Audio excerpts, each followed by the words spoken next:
Vasco D gamma जब भारत आया तो उसे कलिकट के राजा से ज्यादा घास नहीं मिली, लेकिन उसने अपनी कोशिशों को जारी रखा और कुछ ही समय में भारत के अलग अलग हिस्सों में पुर्तगालियों के पैर जमने लगे।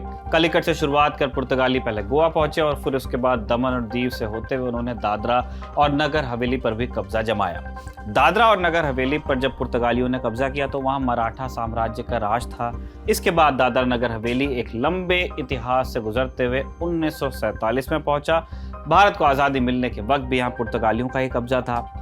दादरा नगर हवेली को पुर्तगालियों के कब्जे से कैसे आज़ादी मिली, आधिकारिक रूप से भारत का हिस्सा बनने के लिए दादरा नगर हवेली को 1 दशक का समय कैसे लग गया और कौन था दादरा नगर हवेली का एक दिन का प्रधानमंत्री, जानेंगे आज के एपिसोड में। नमस्कार, मेरा नाम है निखिल और आप देख रहे हैं तारीख, जिसमें हम सुनाते हैं उस तारीख से जुड़ी भारत की ऐतिहासिक कहानियां।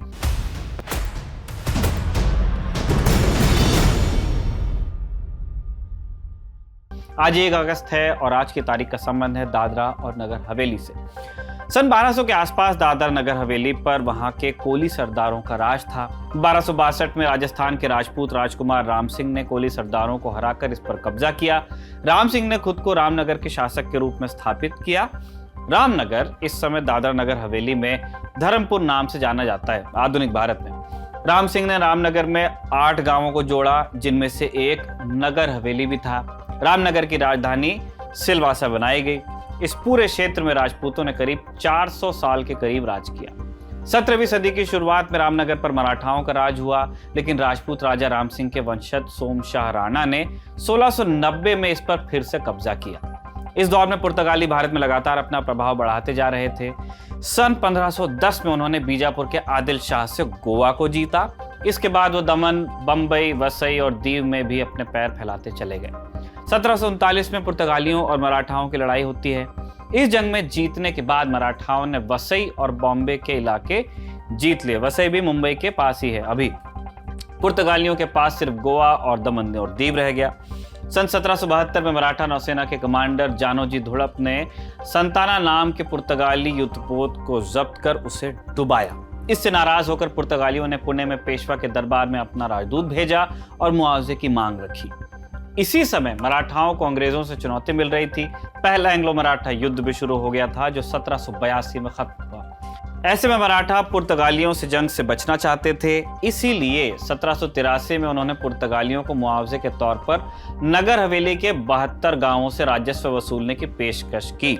सौदा यह था कि पुर्तगाली संताना युद्धपोत की भरपाई पूरी होने के बाद दादरा और नगर हवेली वापस मराठाओं को दे भी देंगे। लेकिन क्या हुआ? इसका उल्टा। पुर्तगालियों की नीयत में खोट थी। 2 साल बाद ही यानी 1785 में पुर्तगालियों ने दादरा इलाके पर भी अपना अधिकार जमाया। उधर मराठा साम्राज्य में सत्ता संघर्ष के लिए उठापटक चली रही थी। वो आपसी लड़ाई में ही इतने व्यस्त हो गए कि किसी को पुर्तगालियों से नगर हवेली वापस लेने का होश ही नहीं रहा। पुर्तगालियों का भाग्य और चमका और 1818 में तीसरा एंग्लो मराठा युद्ध शुरू हुआ। इसके बाद मराठा साम्राज्य का पतन ही हुआ और इस तरह पुर्तगाली दादरा और नगर हवेली के पूर्ण शासक हुए।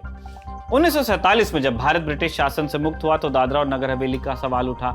यहाँ पुर्तगाली शासन कर रहे थे, लेकिन जनता भारत के पक्ष में थी। भारत की ओर से कूटनीतिक प्रयास शुरू हुए और पुर्तगाल की सरकार से शांतिपूर्ण तरीके से गोवा और दादरा नगर हवेली सौंपने की मांग उनके सामने रखी गई। लेकिन पुर्तगाल की सरकार ने इन इलाकों को पुर्तगाल का अभिन्न अंग बताते हुए भारत की मांग को खारिज किया। इसके बाद गोवा और दादरा नगर हवेली के लोगों ने आजादी के लिए कमान अपने हाथ में ली। एक फ्रीडम मूवमेंट चलता है वहां भी। आत्माराम नरसिंह करमालकर एक पुर्तगाली बैंक में अधिकारी थे, जिन्हें अप्पा साहेब करमलकर भी कहा जाता था। वो गोवा की आजादी के लिए संघर्षरत थे।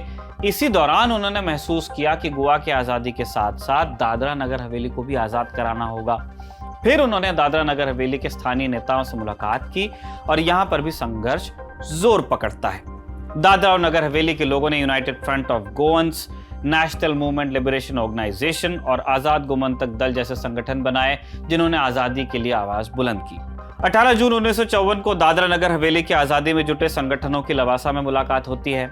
यहां तय होता है कि कोई बड़ा कदम उठाना जरूरी है। 22 जुलाई की रात यूनाइटेड फ्रंट ऑफ गोवंस के नेता फ्रांसिस मेस्केरेंस और वामन देसाई के नेतृत्व में 15 स्वयंसेवकों ने दादरा क्षेत्र में घुसकर पुलिस स्टेशन पर हमला किया। थाने पर महज 3 पुलिसकर्मी मौजूद थे। उन्हें आसानी से अपने काबू में कर लिया गया, थाना आ गया कब्जे में। इसके बाद इन लोगों ने वहां तिरंगा फहराया और भारतीय राष्ट्रगान को गाया भी। दादरा को दादरा का मुक्त क्षेत्र घोषित कर दिया गया और इसी तरह 28 जुलाई को एक दूसरे पुलिस स्टेशन पर हमला होता है। इस तरह एक ही हफ्ते में दादरा और उसके आसपास के कई पुलिस थानों पर कब्जा कर लिया गया। लेकिन इस सब के बाद भी पुर्तगालियों के गढ़ कहे जाने वाले सिलवासा पर कब्जा करना बाकी था। वो कैपिटल थी। बताते हैं कि इसके लिए विशेष योजना बनाई गई। आज की तारीख यानी 1 अगस्त 1954 की रात क्रांतिकारियों ने सिलवासा पर कब्जा करने के लिए 3 गुट बनाए और रात में ही सिलवासा पुलिस स्टेशन पर पहुंच गए। पुलिस स्टेशन पर 3 ओर से निगरानी चल रही थी।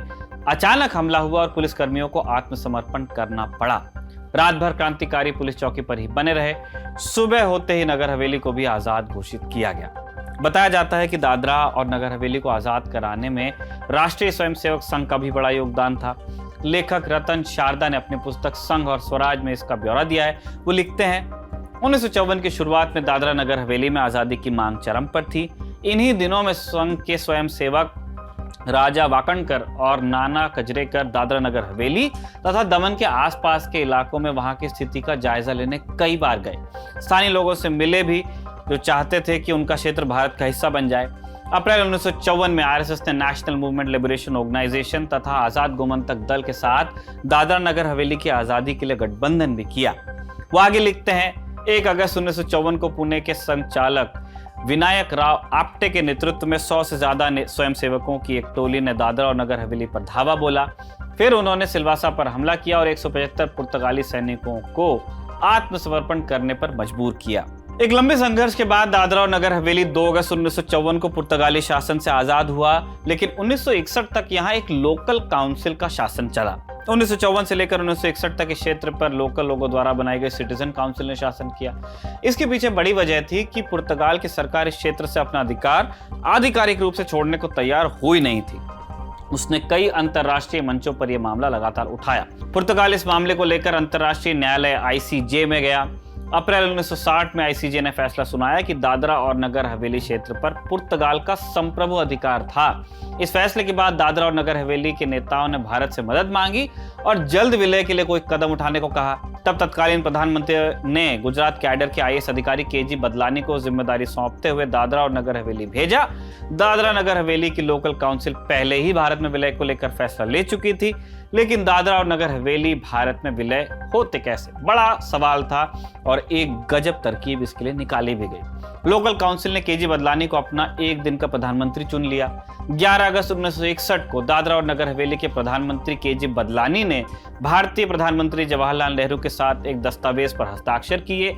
इस दस्तावेज में लिखा था कि आज से दादरा और नगर हवेली क्षेत्र भारत का हिस्सा होंगे। इसके बाद संसद ने दादरा नगर हवेली एक्ट 1961 को पास कर इसे भारत का एक केंद्र शासित प्रदेश घोषित कर दिया। हालांकि इस फैसले से दादरा नगर हवेली के साथ साथ पंडित नेहरू के चेहरे पर भी खुशी थी, लेकिन अंतर्राष्ट्रीय समुदाय इस फैसले से काफी समय तक नाखुश रहा। उसने दादरा और नगर हवेली के भारत में विलय को 13 साल बाद 1974 में मान्यता दी। साल 2019 में दादरा नगर हवेली और दमन दीव को भारत सरकार ने संयुक्त रूप से एक केंद्र शासित प्रदेश बना दिया। तारीख के इस एपिसोड को लिखा था हमारे साथी अभय ने और कैमरे पर रिकॉर्ड किया था हमारे दोस्त जतिन ने। देखते रहिए दी लल्लन टॉक।